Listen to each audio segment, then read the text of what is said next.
I am going to now talk about some things that are more unabashedly political and partisan, and you might not agree with everything that I say, and that's awesome, because guess what? We live in a democracy where the free exchange of ideas and opinions is a cornerstone of how our country and society functions. So if we actually have points of disagreement, I would love to hear your position on something and have a real conversation. It's something that I've been traveling around the country encouraging everybody to participate in. If you don't agree with your friends or your family members or your peers, then have a conversation, because having conversations is the only way that we grow and change and move the needle with others and affect change in the world. It's really important. I think that we've gotten into this weird idea in our country that is totally wrong, which is that we're in two camps.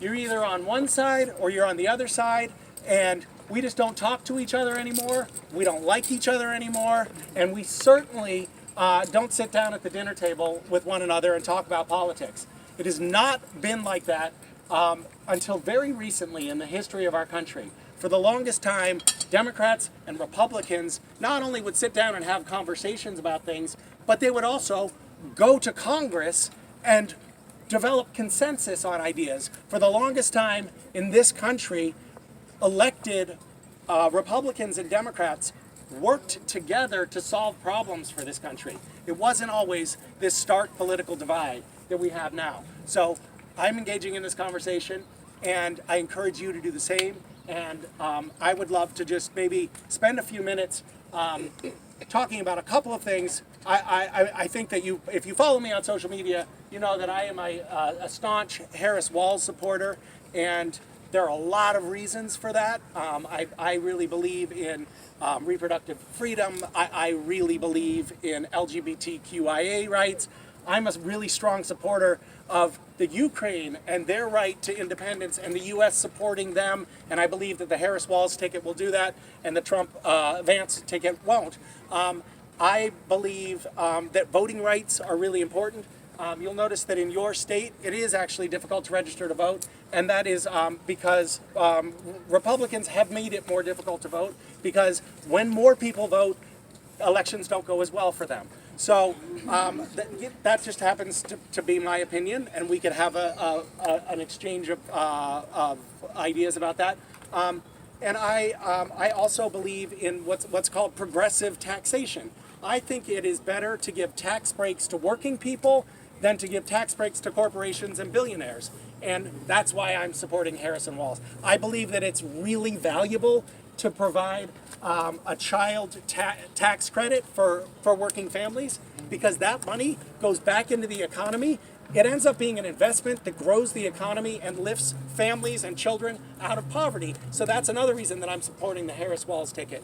I think that integrity is important in our leaders, and I happen to think that Kamala Harris is going to be a leader of integrity.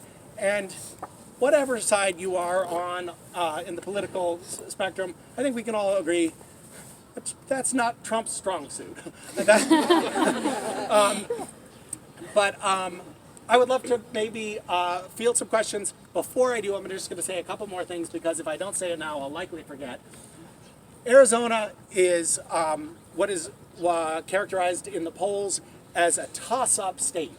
That means the polls cannot tell which way this election is going to go. It's so close that just a handful of votes on one side or the other will affect the outcome of the election.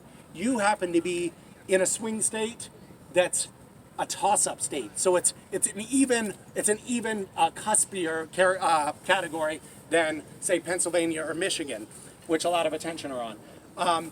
And you happen to be in a congressional district that's also an intensely contested congressional district.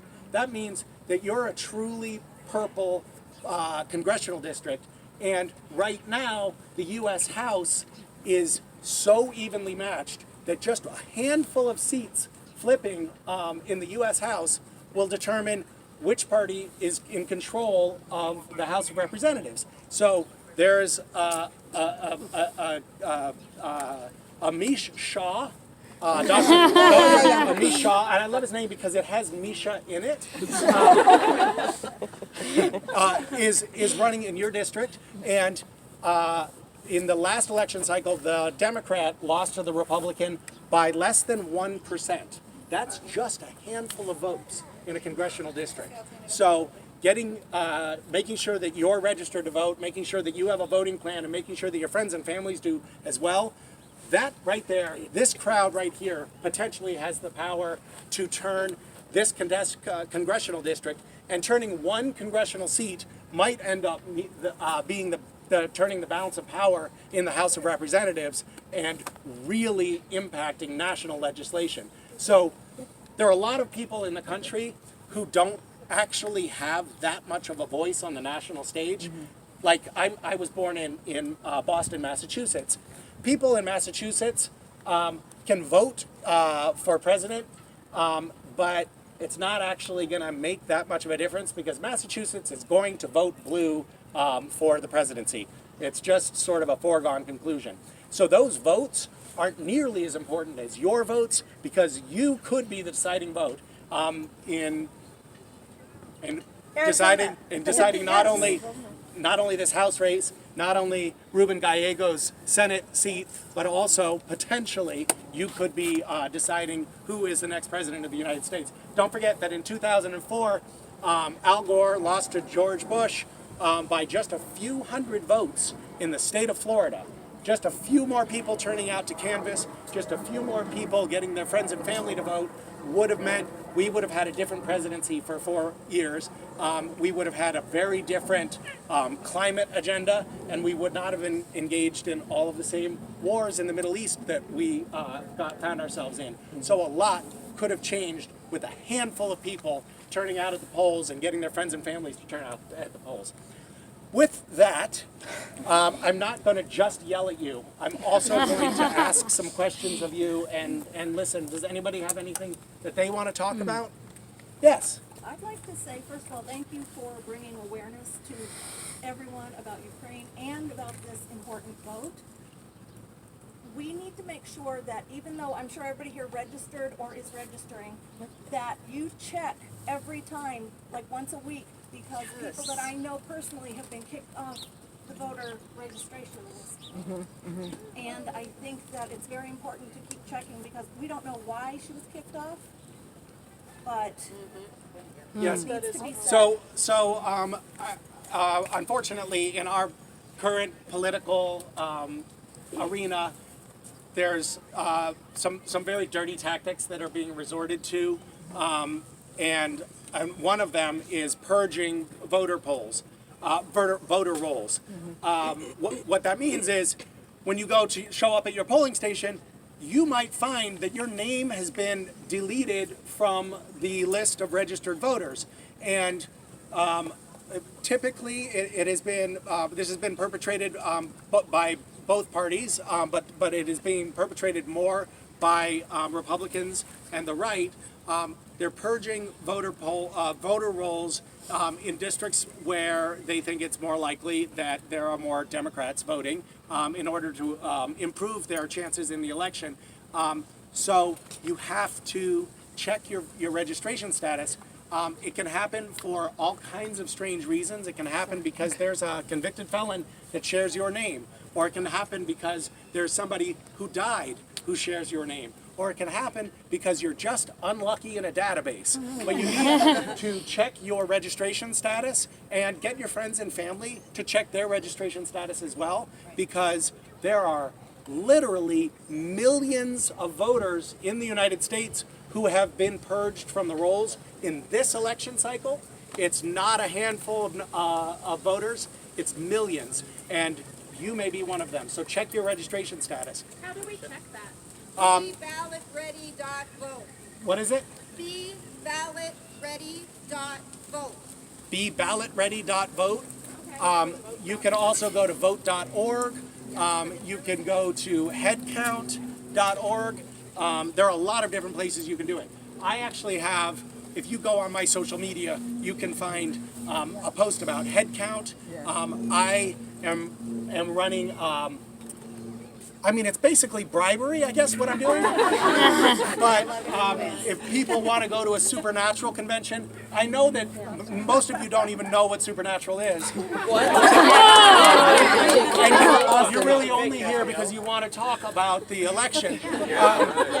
But in case there's anyone who does know about supernatural, if you go to headcount, if you go to my headcount link, which you'll find on my social media, and you just check your registration status, just going on that form and checking your registration status enters you for a chance to win 2 tickets to a supernatural convention with 2 flights to the convention and hotel and a signed box set and a bunch of other bullshit. So, but that's just bribery. That's what that is. I like it.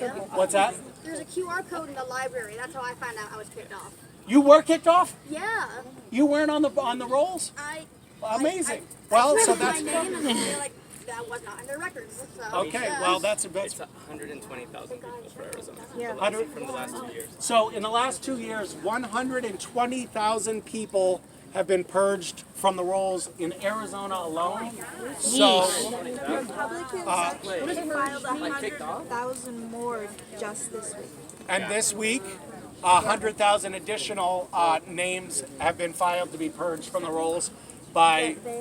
This is what I've just heard, and my source is undeniable. If this fact proves to be wrong, this is who you come and talk to about it. It is not wrong. Can I Yes. also say check where you're voting? Because if Yeah. you're voting in person, they did not update mine, and it was like 100 miles away, and I had to drive down there to vote. So that's very important. So I'd like to just talk about one other thing which is critical, and this is something that you can share with your friends and family because it's really key. You have to make what's called a voting plan. And that just means checking your voter registration status first, and then checking to see where your polling station is, what the dates are when early voting starts, and all of the details related to how you're going to vote. And then make a plan when you're going to vote and how you're going to vote and what the address is, and put it in your Google Calendar or your iCal and really make a plan. Because if you don't have a plan, what ends up happening is you'll find yourself on November 5th being like, oh shit, I don't have time to check that. I've got work today, I've got class, and I'm hungover, so I'm going to skip it. But make a plan and make sure you actually implement it and give time in the schedule to make it happen. But don't just do that. Get your friends and family to do the same thing because, guys, I'm telling you, it could come down to as few people as are standing right here in these elections. It's so critical that you turn out. One of the things that people keep asking me is, what can I do? I really care about civic engagement and who gets elected this cycle. I think it's really important. What should I do? And what I say is, just don't be complacent. Be engaged. Talk to people. Find some friends who haven't checked their voter registration status. If you were purged from the rolls, chances are that you have a couple friends who were too. Make sure your friends check their status. My twin sister was. Yes. Go ahead. Yeah, and another thing you want to check too is that I discovered even like 3 or 4 days ago that they're also changing people's parties on them. So party affiliation might be all kinds of things might be screwed up. If you're registered as independent. So pay attention. Check your status in all ways. Yes. I just wanted to speak to the importance of down ballot voting, because we might have voted blue here, right? But it doesn't matter because nothing gets done in this state because they still control the House and they still, right? That's right. Down ballot voting. Yep. To go to Annalise Ortiz TikTok, she has explanations of how to vote on every single one of the ballots that are being presented, including judges. Yes, judges. Judges are Can you important. repeat the TikTok? Who's? Annalise Ortiz, she's one of your representatives. You can also go to Ruben Gallego and support him because he's in a neck and neck race with Miss Lake. So Carrie Lake is like a right-wing MAGA conspiracy theory extremist. She would be funny at times, but not constructive to have as your representative in the Senate. Ruben Gallego, I had lunch with him this fall. He is just head down, focused on really delivering for the people of Arizona. He would be a great senator for you all. He's smart and he's engaged and he really knows the issues. So I can personally vouch for him. But down ballot is really important. There's an interesting fact, which is a lot of people, there's a particularly galvanizing issue on the Arizona ballot. It's Prop 139, which would codify access to abortion as a right for Arizona citizens. And as it stands right now, after